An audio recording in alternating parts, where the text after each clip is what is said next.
महाराष्ट्रामध्ये यंदाच्या संपूर्ण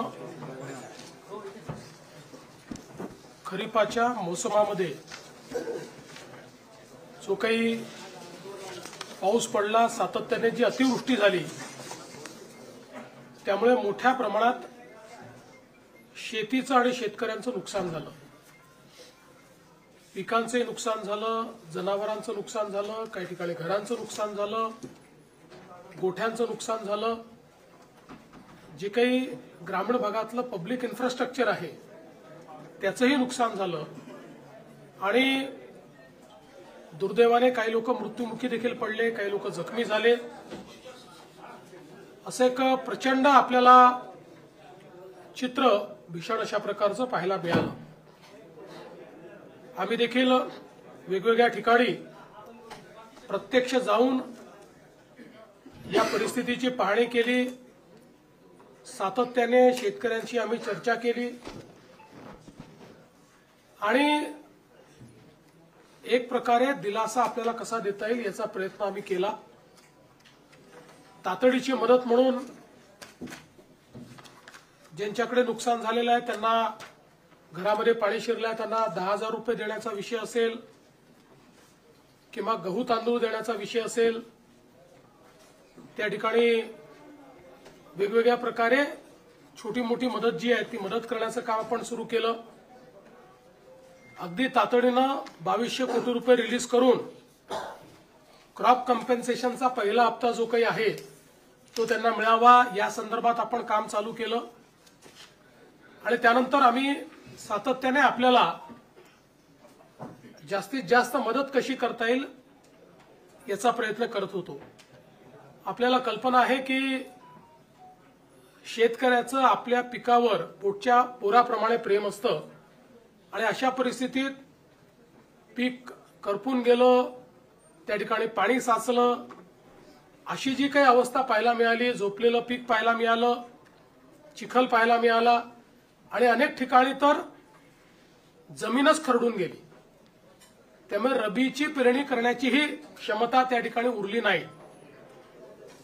खरं म्हणजे यातनं जे काही आर्थिक आणि मानसिक अशा दोन्ही प्रकारचा त्रास शेतकऱ्यांना होतो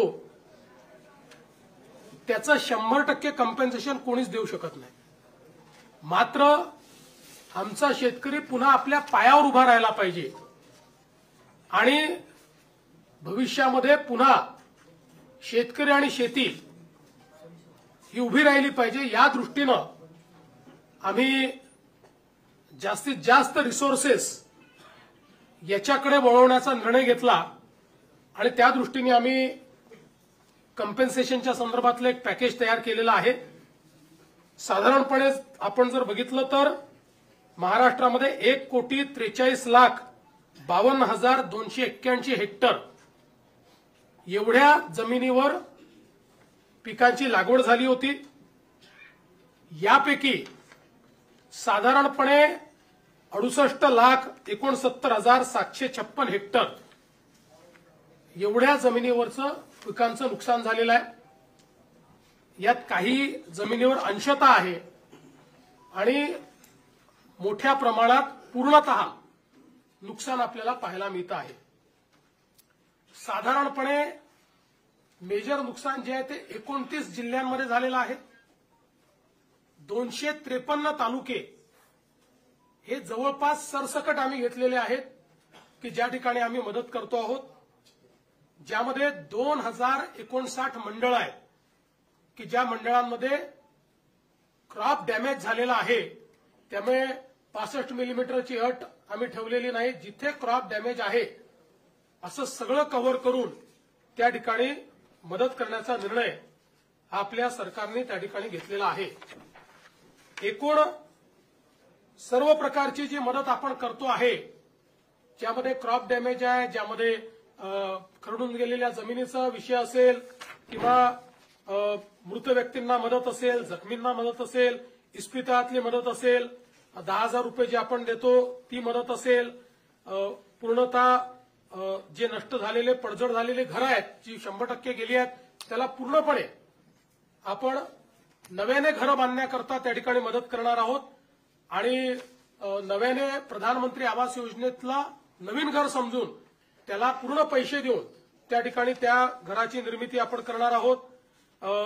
डोंगरी भागातली देखील जी घरं आहेत त्यांना 10,000 रुपये जास्तीचे देऊन त्या घरांना देखील आपण मदत करणार आहोत.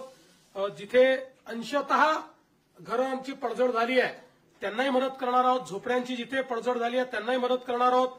त्यासोबत गोठ्याची मदत आपण वेगळी करणार आहोत. दुकानदारांचं देखील नुकसान झालेल्या जवळपास 50,000 रुपयापर्यंतचं दुकानदारांना देखील आपण त्या ठिकाणी मदत करणार आहोत. दुधाळ जनावरं जी आहेत याच्याकरता जवळपास 37,500 रुपयापर्यंत प्रति जनावर अशा प्रकारे मदत करण्याचा आपण निर्णय घेतलेला आहे. आणि एनडीआरएफमध्ये 3 जनावरांपर्यंतची जी काही मर्यादा आहे ती आपण काढून टाकलेली आहे. जेवढ्या जनावरांचं त्या ठिकाणी मृत्यू झाला असेल त्या प्रत्येक जनावराकरता राज्य सरकारच्या वतीनं कॉम्पेन्सेशन देण्यात जाईल. ओढकाम करणारी जी जनावरं आहेत त्याच्याकरता 32,000 रुपये प्रति जनावर देण्यात येईल. कुक्कुटपालनाकरता देखील आपण त्या ठिकाणी जो काही आपला दर आहे तो 100 रुपये प्रति कोंबडीप्रमाणे जेवढं नुकसान झालं असेल तेवढं देणार आहे. विशेषतः खरडून गेलेली जी जमीन आहे हा एक अत्यंत महत्वाचा विषय आहे. कारण शेवटी शेतकऱ्याला सॉईल आणावं लागणार आहे, माती आणावी लागणार आहे आणि त्याकरता मोठ्या प्रमाणात त्यांना त्याची मदत आपल्याला करावी लागणार आहे. आणि म्हणून आपण हा निर्णय केलेला आहे की 47,000 रुपये हेक्टरी त्यांना कॅश कॉम्पेन्सेशन आणि 3 लाख रुपये हेक्टरी हे नरेगाच्या माध्यमातून आम्ही त्यांना देणार आहोत. म्हणजे जवळपास 3.5 लाख रुपये हेक्टरी हे खरडून गेलेल्या जमिनीकरता शेतकऱ्यांना उपलब्ध करून देण्याचा निर्णय हा आपण या ठिकाणी घेतलेला आहे. आणि याच्या व्यतिरिक्त सगळ्यात महत्वाचं की जे काही कॉम्पेन्सेशन आपल्याला क्रॉपच्या संदर्भात द्यायचं आहे त्या क्रॉपच्या कॉम्पेन्सेशनच्याकडे मी शेवटी येतो. बाधित विहिरी आहेत. आता ज्या विहिरींमध्ये गाळ गेला आहे, ज्या विहिरींचं नुकसान झालेलं आहे याकरता एनडीआरएफचे कुठलेही नॉर्म्स नाहीत तरी देखील राज्य सरकारने एक विशेष बाब म्हणून 30,000 रुपये प्रति विहीर ही मदत करण्याचा निर्णय घेतलेला आहे. ज्यातनं हा गाळ काढणे आणि ती विहीर सुस्थितीत आणणे हे काम देखील आपण करणार आहोत. यासोबत अन्नधान्याच्या किट्स वगैरे आपण त्या ठिकाणी देतो ते मी यापूर्वी देखील सांगितलेलं आहे. आपण 2 अजून निर्णय याच्यात घेतले आहेत की जे काही इन्फ्रास्ट्रक्चरचं नुकसान झालं आहे ग्रामीण भागामध्ये त्याकरता 10,000 कोटी रुपये इन्फ्रास्ट्रक्चरच्या नुकसानीकरता आपण उपलब्ध करून देणार आहोत. डीपीसीमध्येही 5% अशा प्रकारे पूरग्रस्त भागातल्या कामाकरता आपण जवळपास 1,500 कोटी रुपये हे आपण उपलब्ध करून दिलेले आहेत. एक मागणी सातत्याने यायची, ओला दुष्काळ जाहीर करा, ओला दुष्काळ जाहीर करा. त्या संदर्भात आम्ही जी घोषणा केली होती त्यानुसार टंचाई म्हणजे ज्याला आपण बोलीभाषेत दुष्काळ म्हणतो किंवा अवर्षण असतं त्या वेळच्या ज्या काही उपाययोजना आहेत त्या सगळ्या उपाययोजना याला ओला दुष्काळ किंवा ओल्या टंचाईचा काळ समजून त्या सगळ्या उपाययोजना आपण त्या ठिकाणी करणार आहोत. ज्यामध्ये जमीन महसुलात सूट असेल, कर्जाचं पुनर्गठन असेल, शेतीशी निगडीत कर्जाच्या वसुलीत स्थगिती असेल, कृषी पंपाचा चालू वीज तर बिल तर आता लागतच नाही त्यामुळे तो विषय संपलाय. वीज बिल आम्ही वसूलच करत नाही. शालेय व महाविद्यालयीन विद्यार्थ्यांना परीक्षा शुल्कात माफी हे देखील करण्यात येणार आहे. आणि रोहिओ अंतर्गतच्या कामाच्या निकषात ज्या काही सुधारणा करायच्या त्या आपण करणार आहोत. आणि विशेषतः अतिवृष्टी व पूर परिस्थितीमध्ये हे जे काही तालुके आपण जाहीर केले आहेत तिथे शेतीच्या वीज पंपाची जी काही वीज जोडणी आहे ती त्या ठिकाणी अबाधित राहील. त्याचं नुकसान झालं असेल तर त्याची भरपाई मिळेल. अशा सगळ्या गोष्टी ज्या आपण दुष्काळाच्या म्हणजे टंचाईच्या काळात करतो त्या सगळ्या गोष्टी आता देखील आपण या ठिकाणी लागू केलेल्या आहेत. आता मी याच्याकडे वळतो की आपण शेतकऱ्यांना जी थेट मदत करणार आहोत म्हणजे ही आधीची सगळी मदत शेतकऱ्यांनाच आहे पण क्रॉप कॉम्पेन्सेशन. तर क्रॉप कॉम्पेन्सेशनच्या संदर्भात आपल्याला कल्पना आहे की या ठिकाणी साधारणपणे एनडीआरएफच्या नियमाप्रमाणे 8,500 रुपये आपण या ठिकाणी कोरडवाहूला देतो. हंगामी बागायतीला 17,000 रुपये हेक्टर देतो आणि बागायतीला आपण 22,500 रुपये हेक्टर देतो. त्याप्रमाणे जवळपास या ठिकाणी आपण 65 लाख हेक्टर करता 6,175 कोटी रुपये देण्याचा निर्णय केलेला आहे. ते पैसे आपण देणार आहोत. आणि याच्या व्यतिरिक्त आपण हा निर्णय केलेला आहे की आता आमच्या शेतकऱ्याला किमान रबीचं पीक घेता आलं पाहिजे. त्याकरता बियाणं असतील किंवा इतर गोष्टींकरता आपण प्रति हेक्टरी अतिरिक्त 10,000 रुपये देण्याचा निर्णय केलेला आहे. त्यामुळे याकरता देखील 6,500 कोटी रुपये आपल्याला लागणार आहेत. म्हणजे आता जर आपण विचार केला तर जो कोरडवाहूचा आमचा शेतकरी आहे यांना हेक्टरी 18,500 रुपये मिळतील. जो आमचा हंगामी बागायती शेतकरी आहे त्याला 27,000 रुपये हेक्टरी मिळतील.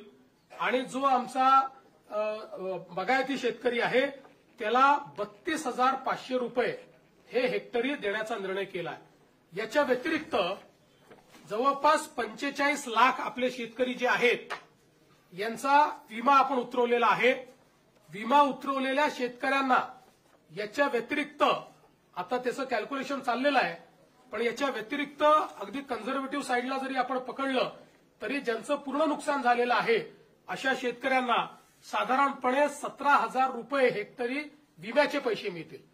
त्यामुळे आपण जर बघितलं तर ज्यांनी विमा उतरवलेला आहे अशा शेतकऱ्यांना साधारणपणे त्यातले जे कोरडवाहूचे शेतकरी आहेत त्यांनाही 35,000 पर्यंत मिळतील. आणि जे बागायती आहेत त्यांना तर 50,000 प्रति हेक्टरच्या वर एकंदरीत पैसे जे आहेत ते या ठिकाणी प्राप्त होणार आहेत. आणि साधारणपणे आपण जर एकूण राज्य सरकारने या ठिकाणी जो काही आता याच्यावर नियतवेग दिलेला आहे त्याचा एकत्रित अंदाज बांधला. आम्ही याच्यामध्ये साधारणपणे इन्शुरन्सचे पैसे जे आहेत ते 5,000 कोटीच पकडले, पण आमचा अंदाज आहे 7,500 ते 10,000 कोटी रुपये आम्हाला त्यातनं मिळतील. पण कन्झर्वेटिव्ह अंदाज आम्ही पकडलाय कारण त्या संदर्भात अजून क्लेम जाणे आणि ती सगळी प्रोसेस होणे आहे. पण हा जरी आपण पकडला कन्झर्वेटिव्ह अंदाज तरी एकूण राज्य सरकारच्या वतीनं 31,628 कोटी रुपयांचं पॅकेज हे आपण या ठिकाणी देतो आहोत की ज्या माध्यमातून 31,628 कोटी एवढं पॅकेज म्हणजे जवळपास 32,000 पर्यंत हे पॅकेज चाललेलं आहे. अशा 32,000 कोटीपर्यंत अशा प्रकारचं हे पॅकेज या ठिकाणी आपण दिलेलं आहे. आणि आपला प्रयत्न आहे की यातला जेवढा जास्तीत जास्त पैसा हा आपल्याला या ठिकाणी दिवाळीच्या आधी देता येईल. किमान क्रॉप कॉम्पेन्सेशनचे पैसे वगैरे जे काही आहेत हे जेवढे जास्तीत जास्त दिवाळी आधी पुश करता येतील. बाकी तर जे मृत व्यक्तींचं सहाय्य आहे, जखमींचं सहाय्य वगैरे हे आम्ही ऑलरेडी देऊन टाकले आहेत. 10,000 रुपये जे द्यायचे आहेत ते ऑलरेडी देऊन टाकलेले आहेत. बऱ्याच गोष्टी आपण यातल्या दिलेल्या आहेत. काही गोष्टी ज्या राहिलेल्या आहेत त्या सगळ्या गोष्टी आणि क्रॉप कॉम्पेन्सेशनचे पैसे हे आपण त्या ठिकाणी देण्याचा प्रयत्न करणार आहोत. आणि आपण जर विचार केला तर निव्वळ क्रॉप कॉम्पेन्सेशन करता आपण याच्यामध्ये जे पैसे देतो ते देखील जवळपास 18,000 कोटी रुपयांपेक्षा जास्त आहे. म्हणजे मला असं वाटतं की आतापर्यंतच्या इतिहासात सर्वात जास्त पैसे हे क्रॉप कॉम्पेन्सेशनला देण्याचा प्रयत्न या ठिकाणी आपल्या सरकारच्या माध्यमातून आम्ही केलेला आहे. आम्ही तिघांनी बसून याच्यावर खूप विचार केला आणि हा निर्णय केला की 4 खर्च कमी करावे लागले तरी देखील आपण त्या संदर्भात मागे पुढे पाहू नये. कारण शेतकऱ्यांवर अभूतपूर्व अशा प्रकारचं हे संकट आहे आणि म्हणून आपण जे काही जास्तीत जास्त करता येईल तो करण्याचा प्रयत्न आम्ही करू. याच्या व्यतिरिक्तही आमचा हा प्रयत्न आहे. आज मुख्यमंत्री सहायता निधीला देखील मोठ्या प्रमाणात लोक मदत करतायत आणि त्याही माध्यमातून अनेक गोष्टी अशा असतात की ज्या आपल्या कुठल्याच नियमामध्ये आपल्याला कव्हर करता येत नाहीत. त्यामुळे अशा प्रकारच्या ज्या काही गोष्टी हळूहळू आढळतील त्याच्यावर आम्ही मुख्यमंत्री सहायता निधीतनं किंवा काही लोकांनी सीएसआर देखील देण्याचं मान्य केलंय. त्या सीएसआरच्या माध्यमातून आपल्याला कशी मदत करता येईल या संदर्भातला प्रयत्न आमचा असणार आहे.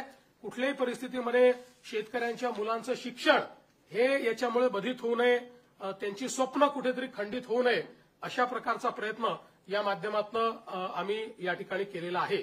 त्यामुळे हे सगळं मी आपल्यासमोर पॅकेज ठेवलेलं आहे. मी माननीय अजितदादा आणि शिंदे साहेबांना विनंती करतो की त्यांनी देखील मत याच्यावर व्यक्त करावं.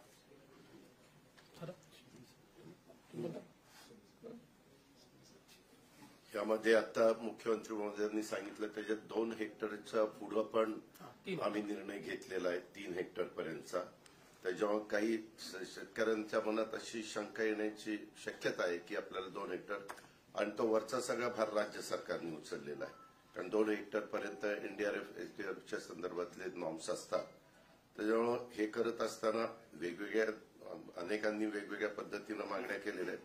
पण या सगळ्याच्या मध्ये कुठल्याही परिस्थितीत त्या शेतकऱ्याला उभं करायचंच असा निर्णय राज्य सरकारने घेऊन ह्या सगळ्या गोष्टी अंमलात आणण्याच्या करता आपण हे पॅकेज हे जाहीर केलेलं आहे.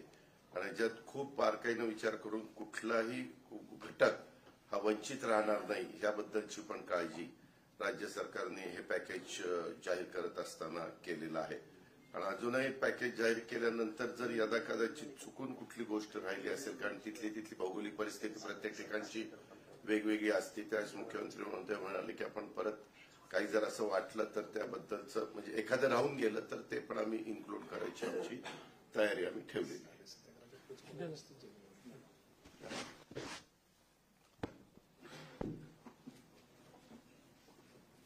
यावर्षी अतिवृष्टीमध्ये 1 जून ते 30 सप्टेंबर पर्यंत अतिशय मोठं नुकसान शेतकऱ्यांचं झालं आणि प्रत्यक्ष संकट मोठं होतं.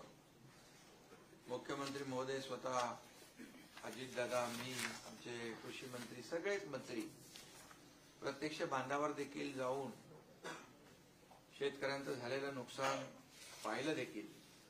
आणि फक्त बांधावर जाऊन नुकसान पाहण्यापुरतं सरकारने काम मर्यादित केलं नाही, तर तात्काळ त्यांना 10,000 रुपये तातडीची मदत देण्याचाही निर्णय घेतला. त्याचंही वाटप सुरू झालं. यावेळी जवळपास 352 तालुके आणि 65 लाख हेक्टर जमीन नुकसानग्रस्त झाली आणि जवळपास 60 लाख शेतकरी याच्यामध्ये बाधित झाले. एकंदरीत आपण सगळ्यांनीच पाहिलं की शेतकऱ्यावर हे आलेलं संकट गेल्या अनेक वर्षापासूनचं मोठं होतं. अनेक शेतकरी भेटत होते, ते म्हणाले एवढा मोठा पाऊस आम्ही अनेक वर्षात पाहिला नाही. आणि म्हणूनच शेतकऱ्यांवर आलेला प्रसंग बाका होता, मोठा होता. आणि त्यामुळेच मुख्यमंत्री महोदय, मी, अजितदादा, आम्ही आमच्या या बाबतीमध्ये 2-3 बैठकाही झाल्या आणि शेतकऱ्याच्या मागे खंबीरपणे महायुतीचं सरकार नेहमी राहिलंय. आणि यावेळचं संकट मोठं पाहिल्यानंतर किती काही ओढाताण असले तरी काही लोक विरोधी पक्ष असतील की शेतकऱ्यांना एवढं पॅकेज द्या, तेवढं पॅकेज द्या. आणि हे सगळं करत असताना विरोधी पक्ष काय करतो, यापेक्षा शेतकऱ्यांच्या मागे उभं राहणं हे शासनाचं कर्तव्य आहे. आणि या कर्तव्य भावनेतूनच हे एक मोठी मदत, भरीव मदत मुख्यमंत्री महोदयाने अतिशय विस्तारपूर्ण त्याच्यामध्ये सांगितलेलं आहे. आणि 31,000 कोटीपेक्षा जास्तचं हे सगळी जी मदत आहे ती आपण त्याचा देण्याचा निर्णय घेतलाय. खरं म्हणजे यामध्ये उभी पिकं आडवी झाली होती, जमिनी खरडून गेल्या, काही नदीच्या प्रवाहामध्ये जमिनीच कापून गेल्या आणि त्याचबरोबर घरांची पडझड झाली, अंशताही झाली, पूर्णताही झाली, पशुधन वाहून गेलं, काही जीवितहानी झाली. फार प्रचंड असं हे मोठं नुकसान यावेळेस आपण पाहिलेलं आहे. आणि अशा प्रसंगात शेतकऱ्याला देखील आधार देण्याची आवश्यकता आहे. आणि म्हणून आम्ही शेतकऱ्याच्या मागे उभं राहणार म्हणून सरकारने घेतलेली भूमिका आज मुख्यमंत्री महोदयांनी स्वतः जी काही घोषणा केलेली आहे यावरून आम्ही जे बोललो ते या ठिकाणी करतोय. ही भावना सरकारची आहे आणि शेतकऱ्यांची आहे. खरं म्हणजे ही दिवाळी काळी होणार नाही, सरकार काळी होऊ देणार नाही, अशा प्रकारचं भाष्य देखील आम्ही केलं होतं. आणि त्यामुळे दिवाळीपूर्वी ही मदत जी आहे शेतकऱ्यांच्या हातात गेली पाहिजे ही भूमिका सरकारने घेतली. आणि ही मदत देखील आता आणखी काल धाराशिवमध्ये देखील मोठं नुकसान झालंय, पाऊस पडलाय. जे काही आज घोषणा केली आहे त्याच्यामध्ये आणखी काही शेतकऱ्यांचं नुकसान होईल, ते देखील ही अंतिम मदत नाही आहे, शेतकरी प्रक्रिया आहे. आणि म्हणून शेतकऱ्यांना मदत देणं हे आमचं कर्तव्य आहे. म्हणून शेतकऱ्यांनी कुठेही खचून जाऊ नये, टोकाचं कुठलंही पाऊल शेतकऱ्यांनी उचलू नये, कारण शेवटी शासन आपल्या पाठीशी खंबीरपणे उभं आहे. आणि म्हणूनच मी या ठिकाणी सांगू इच्छितो की काही लोक म्हणत होते तामिळनाडू, पंजाब असलं तशी मदत द्या, पण आपलं मला वाटतं तामिळनाडू आणि पंजाबपेक्षा कर्नाटकपेक्षाही आपलं जे मदतीचं पॅकेज आहे ते मोठं आहे. आणि आम्ही कुणाशी म्हणजे तुलना करण्यापेक्षा आपल्या शेतकऱ्याला काय हवंय, काय काय नुकसान झालेलं आहे, ही वस्तुनिष्ठ अहवाल घेऊन त्यामध्ये मदत होईल. आणि त्यामध्ये सगळ्यात महत्वाचं म्हणजे जमिनी ज्या गेल्या, कापून गेल्या, खरडून गेल्या, यावेळेस त्यांना जवळपास 60,000पेक्षा जास्तीचे शेतकरी आहेत. आणि अशा शेतकऱ्यांना 47,000 रुपये तर मुख्यमंत्री महोदयांनी सांगितल्याप्रमाणे खरडून गेलेल्या जमिनीला मिळणारच आहेत. परंतु मनरेगामधून 3 लाख रुपये हेक्टरी जे काय जमिनीचं रिस्टोरेशन आहे, पूर्ववत जमीन करणं हे सोपं नाहीये. आणि तो मोठा प्रश्न शेतकऱ्यांसमोर होता आणि तो आपण सरकारने मिटवलाय. त्यामुळे देखील मोठी मदत, रॉयल्टी लावत नाही आपण. आणि त्याला रॉयल्टी फ्री केलेला आहे. त्यामुळे या मदतीच्या पॅकेजमध्ये गाळ भरलेला आहे. तो देखील जो गाळ काढण्याचं काम त्याला देखील या सर्व मदतीची त्याला सहकार्य होणारच आहे. आणि यामध्ये 2 हेक्टरचं आपण 3 हेक्टर, काही लोक म्हणत होते की 2 हेक्टरची मर्यादा आहे, ती मर्यादा काढा. तर 3 हेक्टर आपण ऑलरेडी त्याची देखील मर्यादा वाढवलेली आहे. आणि यामध्ये जसं पीक विम्याचं देखील मुख्यमंत्री महोदय म्हणाले, ती देखील रक्कम यामध्ये ऍड होणार आहे. आणि मोठ्या प्रमाणावर यामध्ये शेतकऱ्यांना दिलासा मिळेल. शेतकरी वाऱ्यावर शेतकऱ्याला सोडणार नाही. आणि शेतकऱ्याला पुन्हा सक्षम करण्यासाठी जे जे काही उपाय करता येतील ते आम्ही करणार आहोत. आणि म्हणून सगळे निकष बाजूला ठेवून आमच्या सरकारने सगळे निकष, अटी, शर्ती बाजूला ठेवून शेतकरी हा केंद्रबिंदू, शेतकरी हा फोकस केलेला आहे. आणि म्हणूनच या वेळेस किती ताणाताण असली, ओढाताण असली तरी सुद्धा सरकारने खूप मोठा निर्णय शेतकऱ्यांसाठी घेतलेला आहे. एनडीआरएफचे जे निकष आहेत त्यात 10,000 आणखी ऍड केलं, त्या बाबतीत देखील मुख्यमंत्री महोदयांनी सांगितलेलं आहे. 10,000 प्रति हेक्टरी म्हणजे जी एनडीआरएफचे निकष आहेत त्यात आणखी 10,000 प्लस. म्हणजे यामध्ये पुढचं जे काय रबीचं पीक आहे ते घेण्यासाठी शेतकऱ्यांना खतं, बी बियाणं या संदर्भात देखील मदतीचं जे नुसतं आता झालेल्या नुकसानीची मदत न देता पुढच्या पिकाला देखील त्यांना मदत कशी मिळेल यासाठी देखील सरकारने विचार केलेला आहे. आणि त्याचबरोबर आम्ही तिघांनी, अमित भाई आले होते त्यावेळेस देखील त्यांना विनंती केली की मोठं संकट आहे आणि या संकटामध्ये आम्ही राज्य सरकार तर पूर्ण ताकदीने खंबीरपणे शेतकऱ्यांच्या मागे उभे आहोतच. आम्ही तर बिलकुल जे काही मदत करायची ती करणार, पण केंद्र सरकार देखील यामध्ये केंद्राची देखील मदत झाली पाहिजे अशा प्रकारची मागणी अमित भाईंकडे केली. आदरणीय प्रधानमंत्री मोदीजींना देखील मुख्यमंत्री महोदयांनी आमच्या सहीचं पत्र दिलं, तिकडे देखील निवेदन दिलेलं आहे. आणि अमित भाईंनी देखील त्यांच्या परवाच्या जाहीर भाषणात देखील सांगितलं, महाराष्ट्रातल्या शेतकऱ्याच्या मागं केंद्र सरकार खंबीरपणे उभं राहील. आपला प्रस्ताव दाखल केला की तातडीने तो मान्य केला जाईल. त्यामुळे मला वाटतं की यावेळचं संकट मोठं बघून राज्य सरकारने मोठा निर्णय घेतलेला आहे. आकड्यामध्ये म्हणजे आपण आकडे पाहिले किंबहुना ज्या ज्या पद्धतीचं नुकसान शेतकऱ्यांचं झालंय या सर्व शेतकऱ्यांना पूर्णपणे मदतीचा हात राज्य सरकार देईलच आणि तो निर्णय आपण घेतलेलाच आहे. आणि यानंतर देखील काही छोट्या मोठ्या काही गोष्टी समोर येतील त्याला देखील सरकार हात आकडता घेणार नाही. आणि केंद्र सरकार देखील आदरणीय प्रधानमंत्री नरेंद्र मोदीजी नेहमीच शेतकऱ्यांच्या पाठी उभे राहिलेले आहेत. म्हणूनच तर त्यांनी दरवर्षाला शेतकरी सन्मान योजना सुरू केली. आपणही त्याच्यामध्ये तेवढेच 6,000 रुपयाची भर घालून नमो शेतकरी सन्मान योजना देखील सुरू केली.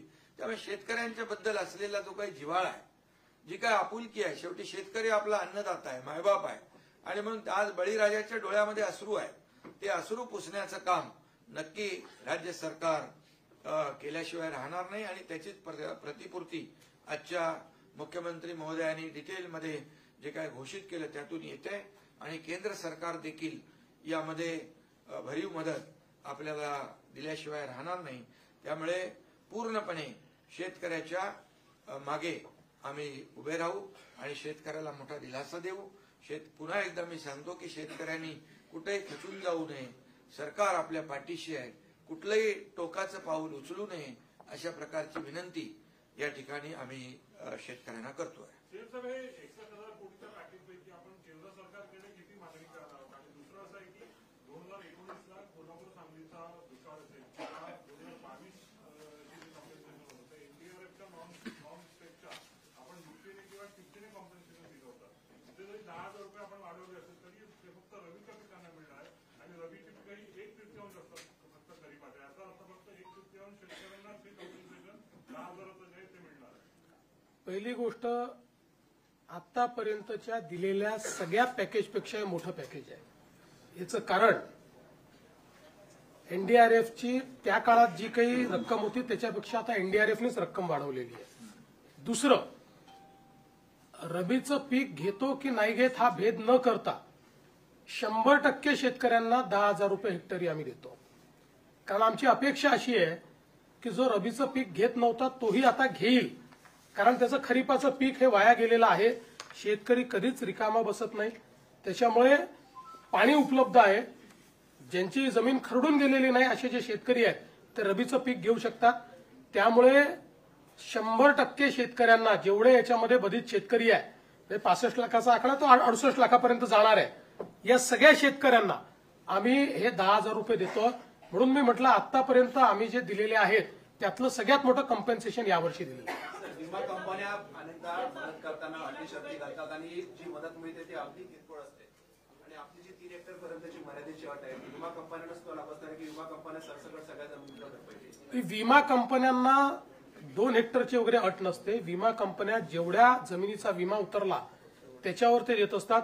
आज सकाळीच केंद्रीय कृषी मंत्री शिवराज सिंग चौहान साहेब यांनी मला स्वतः फोन केला आणि त्यांनी सांगितलं की तुम्ही विम्याच्या संदर्भात जी काही कारवाई करावी लागते ती लवकर पूर्ण करा. मी स्वतः विमा कंपन्यांची बैठक घेऊन त्यांनी तातडीनं योग्य कॉम्पेन्सेशन दिलं पाहिजे याकरता त्यांच्यावर दबाव आणीन. त्यामुळे आता आम्ही आमची जी प्रोसेस आहे, जे व्हॅलिडेशन आपल्याला करून द्यावं लागतं, त्या प्रोसेसला आता आपण गती दिलेली आहे.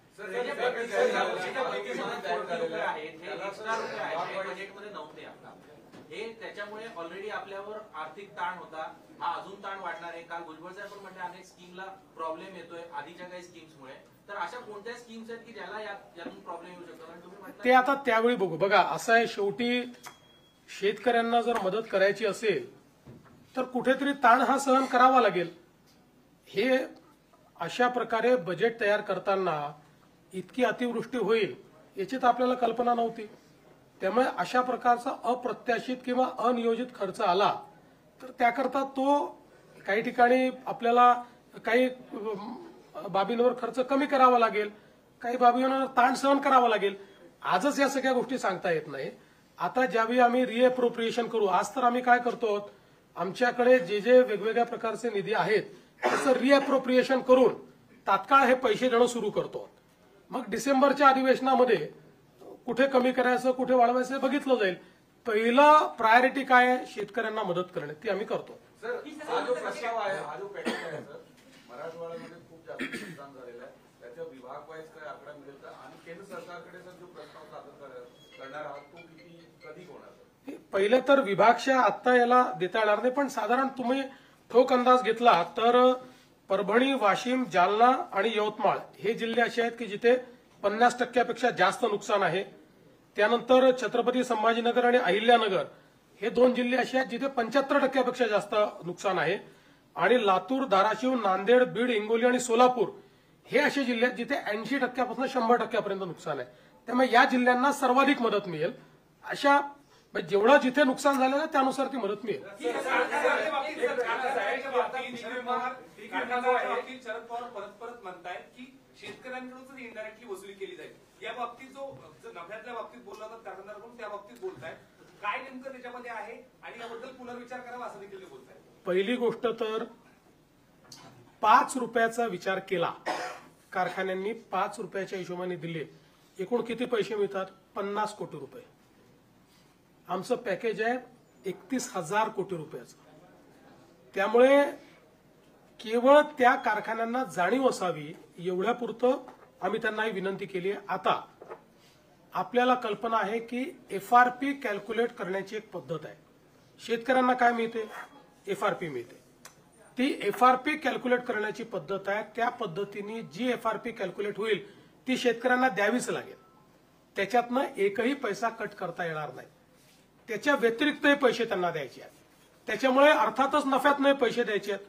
आज जर राज्य सरकार त्या ठिकाणी या सगळ्या कारखान्यांना अडचणीत आले तर कर्ज देतं, बिनव्याजी कर्ज देतं, कर्जामध्ये सूट देतं, इथेनॉल करता पैसे देतं, कोजेन करता पैसे देतं, कोजेनमध्ये शॉर्टफॉल आला तर त्याला पैसे देतं, त्यांची मार्जिन आली तर त्याला पैसे देतं.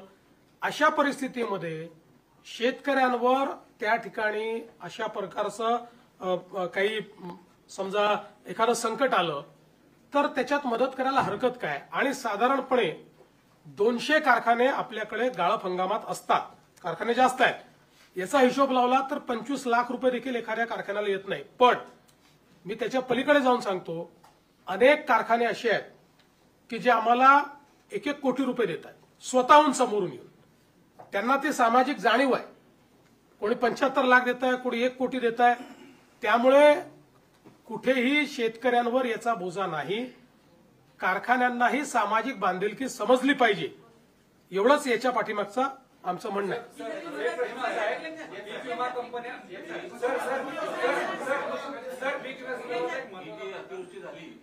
हे झालं की तुम्हाला यंदाचा पीक विमा हा पीक कापणी प्रयोगावर मिळणार आहे. आता पिकच शिल्लक राहिलेली नाही आणि कंपन्यांनी ऑलरेडी आधी प्लॉट तयार केलेले आहेत की जे कापणी प्रयोग तिथं होणार आहे. तर याचा उंबरठा उत्पादन गृहीत धरून पीक विमा कंपन्या मदत देणार की सरसकट आता ज्या पद्धतीने तुम्ही मदत जाहीर केली त्या पद्धतीने पीक विमा कंपन्यांना तुम्ही निर्देश देणार? पीक कापणी प्रयोगाचा अर्थ असा आहे की नेमकं पीक किती उरलेलं आहे ह्याचा अंदाज बांधला जातो. म्हणजे पिकाचं नुकसान किती झालेलं आहे. जिथे पीकच नाही, जिथे पूर्ण नुकसान झालेलं आहे त्या ठिकाणी पूर्ण नुकसानच पकडावं लागेल. तिथे पीक कापणी प्रयोगाचे काही विषय राहणार नाही. फक्त जाऊन त्या ठिकाणी त्यांना ते व्हॅलिडेट करावं लागेल. टाइम बाउंडच आहे ते, त्याचीच कारवाई आता चाललेली आहे. त्यामुळे 100% टाइम बाउंड आहे आणि त्या संदर्भात त्यांना जी काही मदत लागेल ती आम्ही करायला तयार आहोत. दुसरं तुम्ही जे म्हणालात, आम्ही पीक कापणी प्रयोगावर परत का आलो? यापूर्वी आम्ही काही ट्रिगर दिले होते. काही लोक म्हणतात ट्रिगर का काढले? आमचा 2 वर्षाचा अनुभव असा राहिला की या ट्रिगरमुळे पहिले 25% तर शेतकऱ्यांना तात्काळ मिळाले, पण नंतरचे 75% ट्रिगरमध्ये बसलेच नाही. त्यामुळे शेतकऱ्यांचं नुकसान झालं आणि म्हणून आम्ही म्हटलं ही पद्धत नको, जुनी पद्धत बरोबर आहे. कारण पीक कापणी प्रयोगामुळे 100% पैसे मिळतात आणि म्हणून आम्ही त्या पद्धतीकडे परत गेलेलो आहोत आणि त्या पद्धतीने विमा आम्ही देतो. आपण वर्षानुवर्ष जे नद्यांचे गळे दाबले आणि अतिक्रमण त्या नद्यांवर झाले त्याचा एक मोठा परिणाम आपल्याला परवाच्या अतिवृष्टीमध्ये आणि त्यातून आलेल्या महापुरामध्ये दिसून आलेला आहे. सरकार आता हे कम्पेन्सेशन देताना दीर्घकालीन उपाययोजना काय विचार करत आहे? कारण की जे नद्यांचे गळे दाबले गेले, अतिक्रमण झाले, त्यातून हे सगळे प्रश्न मोठ्या प्रमाणात निर्माण झालेले आहे. तुमचं म्हणणं अतिशय योग्य आहे. केवळ नद्याच नाही, नाले जे आहेत ते अधिक महत्वाचे आहेत. नाल्यांवरच्या अतिक्रमणामुळे आज विशेषतः मोठ्या प्रमाणात पाणी जमा होणं, शहरांमध्ये पाणी शिरणं, हे जे नुकसान होणं आहे ते नाल्यांच्या, कारण ते नॅचरल फ्लोचे सगळे त्या वाहिन्या आहेत आणि म्हणून निश्चितपणे या संदर्भात एक दीर्घकालीन उपाययोजना आपण करण्याचा विचार करतो. प्रस्ताव कधीपर्यंत जाईल? केंद्राचा प्रस्ताव हा एक मोठं फॉर्मॅट असतं. त्या फॉर्मॅटमध्ये तो तयार करावा लागतो. आपण आपलं कम्पेन्सेशन जेव्हा घोषित करतो त्यावेळेस आपण अनेक वेळा नजर आणेवारीवर देखील तो करू शकतो, त्याला काही अडचण नसते. पण केंद्राकडे पूर्ण फॅक्ट अँड फिगर्सचे जावं लागतं. त्यामुळे त्या संदर्भातली कारवाई आमची चाललेली आहे. प्रस्ताव केंद्राला एकदाच पाठवता येतो, तो परत रिवाईज नाही करता येत. म्हणून थोडा उशीर झाला तरी सगळ्या फॅक्ट्स अँड फिगर्स सहित आपलं योग्य कॉम्पेन्सेशन मागता आलं पाहिजे. त्या दृष्टीने आम्ही तो तयार करतो आहोत. त्याची एक प्रोसेस आहे, तो गेल्यानंतर त्यांची टीम येते. त्यामुळे पण जसं मी यापूर्वी देखील सांगितलं की त्याकरता आम्ही थांबणार नाही आहोत, कारण ते रिएम्बर्समेंट आहे. त्यामुळे आम्ही खर्च केला म्हणजे आता केंद्र देणार नाही असं नाहीये. आम्ही खर्च केला तर ते पैसे केंद्र रिप्लेस करून देतं. जसं आताही एनडीआरएफ मध्ये आपल्याला 3-4 हजार कोटी रुपये ऍडव्हान्समध्ये दिले होते, ते आता आपल्याला खर्च करता येतात त्याच्यामध्ये. म्हणजे त्याच्यात ते ऍडव्हान्समध्ये आपल्याला वर्षाच्या सुरुवातीलाच मिळतात. तसं याच्यामध्ये केंद्राच्या प्रस्तावाकरता ते अडणार काही नाही. आम्ही पैसे खर्च करू, केंद्राची सगळी प्रक्रिया आम्ही पूर्ण करू, त्यातनं जास्तीत जास्त कॉम्पेन्सेशन मिळवायचा प्रयत्न करू. जमिनी खरडून गेलेल्या आहेत, त्या पुन्हा उपजाऊ बनण्यासाठी बराच काळ लागेल असा अंदाज वर्तवला जातो. तर तुम्ही आर्थिक मदत तर दिली आहे, पण जमीन उपजाऊ व्हायला शेतकऱ्याला काही आणखी तुम्ही तोपर्यंत पर्यायी जागा देणार का, किंवा काही अभ्यासगट ठिकाणी? नाही, याची आवश्यकता नाही आहे. जेव्हा जमीन खरडून जाते त्यावेळी आपण त्या ठिकाणी दुसरीकडनं माती आणतो, सॉइल आणतो. आणि जसं आता सोलापूरमध्ये प्रयोग सुरू केला, सर्वाधिक बाधित सोलापूर आहे. तर या ठिकाणी जो धरणांमध्ये गाळ वाहून आलेला आहे, हा गाळच उपसा करून तो शेतकऱ्याच्या शेतीमध्ये नेऊन टाकायचा. त्याकरता उपस्याला पैसे लागतात, त्याकरता ट्रान्सपोर्टला पैसे लागतात, ते सगळे लेबरचे पैसे लागतात, ते आम्ही उपलब्ध करून देतोय. आणि हा जो गाळ आहे हा इतका उपजाऊ असतो, म्हणजे अनेक वेळा अशा प्रकारचा आपण मागच्या काळामध्ये गाळमुक्त धरण, गाळयुक्त शिवार योजना केली. तर जेव्हा अशा प्रकारचा गाळ आणून आपण शेतीमध्ये टाकतो त्यावेळी आपल्याला जे वेगवेगळी खतं त्या ठिकाणी किंवा रासायनिक खतं यूज करावी लागतात, त्याचा उपयोग अगदी मिनिमम होतो आणि कदाचित पहिल्या वर्षी तो करावाही लागत नाही, म्हणजे कमीत कमी करावा लागतो. त्यामुळे ही अतिशय उपजाऊ अशा प्रकारची ती जमीन त्या ठिकाणी तयार होते. म्हणून वेगाने हे काम करता यावं म्हणूनच 2 भाग केलेले आहेत. याच्यातला जवळपास 47,000 रुपये कॅश कॉम्पेन्सेशन आहे आणि 3 लाख रुपये नरेगातले.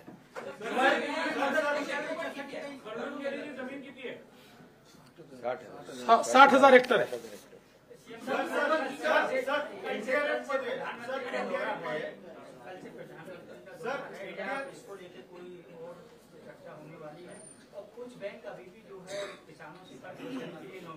असं आहे की एखाद दुसरी बँक काहीतरी करते, पण त्याचा अर्थ संपूर्ण राज्यात होत आहे असं जे चित्र निर्माण केलं होतं हे चुकीचं आहे. मध्ये त्या धाराशिवच्या एखाद्या बँकेने केलं असेल त्यांना आपण योग्य प्रकारे सांगतो, कारण शेवटी सगळीकडेच काही विचित्र लोक असतात, पण याचा अर्थ सगळीकडे होतं असं नाहीये.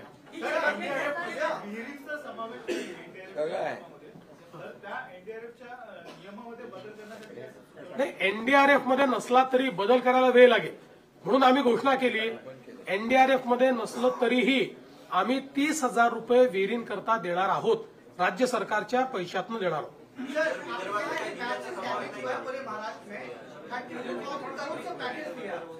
सर, अगर किसानों को और भी ज्यादा जरूरत पड़ेगी तो आपकी सरकार देगी या फिर एक सरकार की मांग करेंगे कि ज्यादा नुकसान किसानों को भरपाई हो? देखिए, अभी जो महाराष्ट्र में बाढ़ आई है, उस बाढ़ में करीब 65 से 68 लाख हेक्टेयर जमीन पर जो किसानों की फसल थी वो फसल बर्बाद हुई है. कई अलग अलग प्रकार से किसानों का नुकसान हुआ है. कहीं मवेशी बहकर गए हैं, कहीं पर घरों का नुकसान हुआ है, कुछ इंफ्रास्ट्रक्चर का नुकसान हुआ है, अलग अलग प्रकार से जमीन उनकी बह गई है. तो ऐसे अलग अलग प्रकार से किसानों का नुकसान हुआ है. राज्य सरकार ने ये निर्णय किया है कि हम लोग किसानों को अपने पांव पर खड़ा करने की कोशिश करेंगे. इस दृष्टि से करीब करीब राज्य सरकार की ओर से 31,628 करोड़ रुपए का एक पैकेज हमने घोषित किया है. इस पैकेज में जो जिनकी मृत्यु हुई है उनको मदद है, जख्मी है उनको मदद है, जो हॉस्पिटलाइज्ड है उनको मदद है. एक इमीडिएट मदद के रूप में 10,000 रुपया लोगों को है. जो दुकान वाले हैं उनको 50,000 रुपए तक की मदद है. इसमें जो घर गिर गए उनको नए सिरे से घर बनाने के लिए मदद करेंगे. उसके साथ साथ जिनका घर का थोड़ा नुकसान हुआ है, पूरे गिरे नहीं है, उनको भी हम लोग कंपेंसेशन दे रहे हैं. जो मवेशियों को रखने के लिए शेड होता है उसके लिए भी हम लोग मदद करने वाले हैं. मवेशियों को एनडीआरएफ में अगर वो दूध देने वाला जानवर हो तो उसके लिए 3 जानवरों तक ही कंपेंसेशन दिया जाता है। हमने तय किया कि हम पूरा कंपेंसेशन देंगे, जितने मवेशी उनके एक प्रकार से मरे हैं उतना पूरा उनको हम कंपेंसेशन देंगे। इसके साथ साथ हम लोगों ने कंपेंसेशन देने के लिए जो 2 हेक्टेयर की एक मर्यादा होती है उसको भी 3 हेक्टेयर करने का निर्णय लिया है। और जो जमीन बहकर जाती है, बह गई है, जो जहां पर अब खेती लायक जमीन नहीं बची वहां पर सॉइल लाना पड़ता है, मिट्टी लानी पड़ती है, उसके लिए 47,000 रुपया कैश कंपेंसेशन और 3 लाख रुपया नरेगा के माध्यम से हम लोग देने वाले हैं, ताकि वो किसान आने वाले दिनों में वापस सॉइल लाकर अपनी जमीन को रिस्टोर करे और अपनी खेती किसानी को वो शुरुआत कर पाए। इस प्रकार का उनको मदद करने वाले। और इसके साथ साथ हम लोगों ने विशेष रूप से जो क्रॉप कंपेंसेशन है, क्रॉप कंपेंसेशन में करीब हम लोग 17,675 करोड़ रुपया क्रॉप कंपेंसेशन दे रहे हैं, जिसमें एनडीआरएफ के नॉर्म के हिसाब से 8,500 रुपया हेक्टर जो ड्राईलैंड फार्मिंग करते हैं उनके लिए होता है। जहां पर थोड़ी सिंचाई है सीजनल उनको 17,000 रुपया, और जहां पर सिंचाई उपलब्ध है वहां पर 22,500 रुपया ऐसे एनडीआरएफ के नॉर्म के हिसाब से हम लोग देंगे। लेकिन उसके साथ साथ उन सभी को, चूंकि अब उनकी खरीफ की फसल बर्बाद हुई है, तो ये लोग रबी में वापस फसल ले पाए, इसलिए 10,000 रुपया हेक्टरी ये एक्स्ट्रा कंपेंसेशन हम उनको दे रहे हैं। तो एक प्रकार से अगर हम लोग देखें तो जहां जो इरिगेटेड हमारे फार्मर है उनके लिए जो ये कंपेंसेशन है ये करीब 32,500 रुपए तक जाने वाला है। इसके साथ साथ जिन्होंने इंश्योरेंस किया है, ऐसे 45 लाख हमारे पास किसान हैं। इन 45 लाख किसानों को एक बहुत ही, अगर हम लोग कंजर्वेटिव एस्टिमेट ले तब भी इनको हेक्टरी 15,000 से 17,000 रुपए मिल सकते हैं, और करीब 5,000 से 10,000 करोड़ रुपया ये इंश्योरेंस के माध्यम से हमारे किसानों को मिलेगा। तो उसकी भी व्यवस्था हमने की है।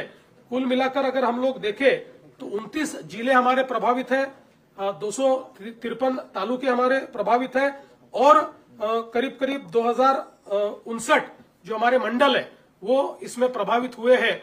तो यहाँ पर अलग अलग प्रकार की उपाय हम लोग कर रहे हैं। इसके साथ साथ नॉर्मली जब अकाल पड़ता है उस समय जो उपाय योजनाएं की जाती है, उन उपाय योजनाओं को इस समय हमने लागू किया है, उसी जीआर को इसके साथ हम लोगों ने लागू किया है।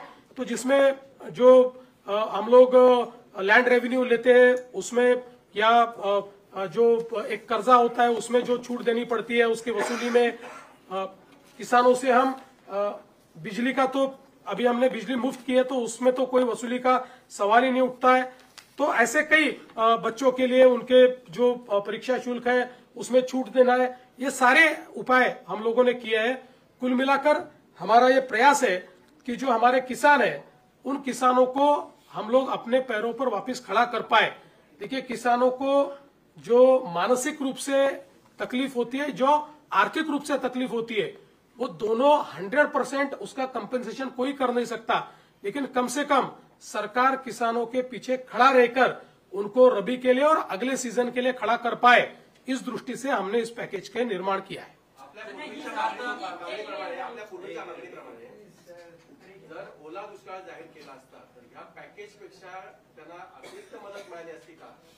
आणि आपण पूर्वी ती मागणी केली, 1ही रुपया अतिरिक्त मिळाली नसती, कमी मदत मिळाली असती।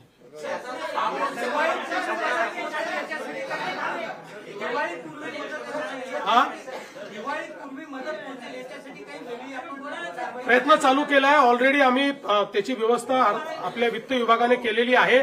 आम्ही यावेळेस एक वेळेकरता केवायसीचे नॉर्म्स देखील आम्ही त्या ठिकाणी रद्द केलेले आहेत। ॲग्रिस्टॅकचा जो डेटा आपल्याकडे आहे तोच डेटा प्रमाण मानून त्या खात्यांमध्ये आम्ही पैसे देणं सुरू केलं। प्रत्यक्षात शेतकऱ्यांपर्यंत किती प्रमाणात आणि किती वेळात पोहोचते याचं मॉनिटरिंग करण्यासाठी तुम्ही एखादी विशेष यंत्रणा निर्माण करा। आता जी काही मदत जाते ही थेट खात्यांमध्ये जाते, त्यामुळे ही पूर्णपणे इलेक्ट्रॉनिकली ट्रॅक होते, याचा संपूर्ण हिशोब असतो। त्याच्यामुळे फक्त 10,000 रुपये जे आपण सुरुवातीचे देतो, जे ज्यांच्या घरात पाणी घुसलंय तेच कॅश कंपेन्सेशन असतं, ते खात्यात देतो, पण खात्यात नसेल तर कॅश देतो। बाकी सगळी आपण जी आता मदत करतो ही सगळी इलेक्ट्रॉनिकली डिजिटली खात्यामध्येच करतो आहोत, त्याच्यामुळे त्याचं पूर्ण ट्रॅकिंग होणार आहे.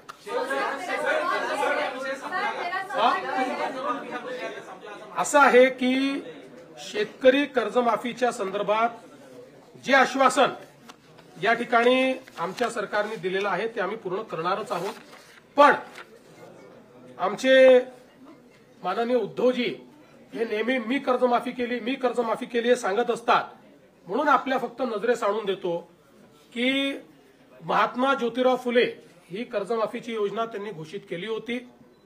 त्यावेळी त्यांनी 20,500 कोटी रुपयाची कर्जमाफी केली होती. 20,500 कोटी रुपयाची. त्याच्या 3 वर्ष आधी आमच्याही सरकारने, मी मुख्यमंत्री असताना, आम्ही छत्रपती शिवाजी महाराज कर्जमाफी केली होती. त्याच्यामध्ये 18,762 कोटी आणि नंतर 1900 कोटी अशी 20,500 कोटी रुपयाची तेव्हाही कर्जमाफी केली होती.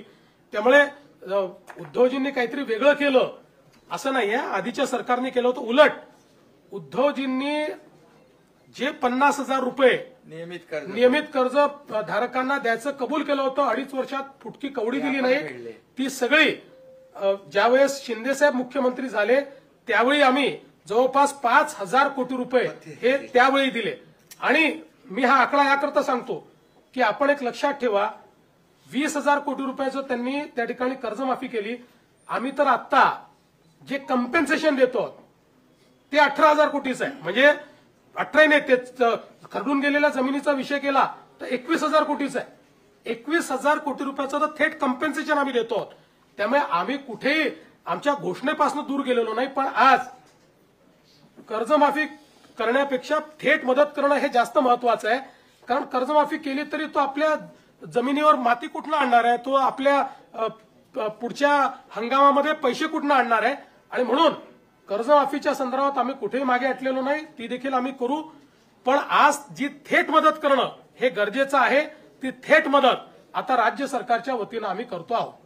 सर, एक सवाल ये भी है कि आपकी सरकार की तरफ से किसानों को मदद दी जा रही है, लेकिन कई जो किसान हैं, जो उनके परिवार वाले हैं, उनके पास शायद वो दस्तावेज, वो डॉक्यूमेंट्स नहीं होंगे. क्या उन किसानों को भी ये सहायता दी जाएगी? देखिए, इसके लिए दस्तावेज की आवश्यकता ही नहीं है. ये हमने अपने सर पर लिया है. इसका वैलिडेशन भी हम कर रहे हैं, इसका एग्रीस्टैक का अकाउंट भी हमारे पास है. तो इसलिए उनको कोई दस्तावेज देने की जरूरत नहीं है. इसका सर्वे भी हम लोग करते हैं, उसका वैलिडेशन भी हम लोग करते हैं, उसको उनके 7/12 के अनुसार उस गट में क्या क्या है उसकी एंट्री भी हम लोग करते हैं, उसको एग्रीस्टैक के साथ जोड़ते भी हम लोग हैं और उसमें पैसा भी हम लोग डालते हैं. शेतकऱ्यांची अद्याप नोंदणी झालेली नाही. आपल्याकडे 1,72,00,000 खातेदार शेतकरी आहेत, त्यातले 1,17,00,000 शेतकऱ्यांची काही ऍग्रीस्टॅकमध्ये नोंदणी झाली आहे. उर्वरित शेतकऱ्यांचं कसं होतं? असं आहे की ऍग्रीस्टॅकमध्ये कोणाची नोंदणी झाली आहे माहितीये का? ऍक्टिव्ह शेतकऱ्यांची नोंदणी झाली आहे. ऍबसेंटी शेतकरी यांची नोंदणी नाही. मुंबईमधले अनेक लोक असे आहेत की ज्यांनी वेगवेगळ्या ठिकाणी शेती घेऊन ठेवली आहे, पण ते शेती करत नाहीत. त्यांनी इन्व्हेस्टमेंट म्हणून शेती घेऊन ठेवलेली आहे. ऍक्टिव्ह शेतकऱ्यांची सगळ्यांची ऍग्रीस्टॅकमध्ये नोंदणी आम्ही केलेली आहे. मला सांगताना आनंद वाटतो, देशामध्ये पहिल्या नंबरवर महाराष्ट्र ऍग्रीस्टॅकमध्ये. सर्वाधिक नोंदणी ही महाराष्ट्राने केली आहे. आणि एखादा शेतकरी असा असेल की त्याची ऍग्रीस्टॅकमध्ये नोंदणी नाही, तर त्याला एवढंच करावं लागेल की ई-केवायसी करावं लागेल. कम्पेन्सेशन त्याला पण मिळणार आहे. पण ऍग्रीस्टॅकचा उपयोग का करतोय की ई-केवायसी करावी लागू नये म्हणून. ई-केवायसीला थोडा वेळ लागेल म्हणून आपण करतोय. आमच्या मते जवळजवळ 100% ज्यांना कम्पेन्सेशन द्यायचं आहे, 1% वाटल्यास बाजूला ठेवू, पण 99% शेतकरी ज्यांना कम्पेन्सेशन द्यायचं आहे ते ऍग्रीस्टॅकच्या डेटामध्ये उपलब्ध आहे. हा, ते तुम्ही चांगलं सांगितलं, ते मी सांगायचं विसरलो. मत्स्य शेतीच्या बाबतीतही आपण त्या ठिकाणी जी काही नुकसान भरपाई आहे ती नुकसान भरपाई आपण देतो आहोत. आणि जवळपास मत्स्य शेती करता, त्याच्यानंतर काही ठिकाणी बोटींचं नुकसान झालेलं आहे, त्याही करता आपण नुकसान भरपाई देतो. आपण 100 कोटी रुपये त्याकरता वेगळे राखून ठेवले. चला, धन्यवाद.